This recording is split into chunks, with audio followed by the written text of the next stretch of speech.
Nakaramdam ng kaba si Sam dahil sa napakadilim sa loob ng mansion at kung ano-ano na ang naiisip niya na nangyari kay Mon. Sa pagmamadali ay hindi na niya naiparada ng maayos ang sasakyan at tinungo niya agad ang main door. Nang makita yung naiwang nakabukas lang ay mas lalo siyang kinakabahan.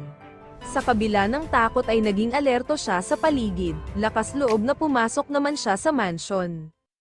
Ngunit para lang magulat at magtaka, nang makitang puno ng kandila ang paligid ng bahay, habang inililibot niya ang mga mata sa paligid ay may narinig naman siyang malambing na musika na nanggagaling sa piano ng mansion.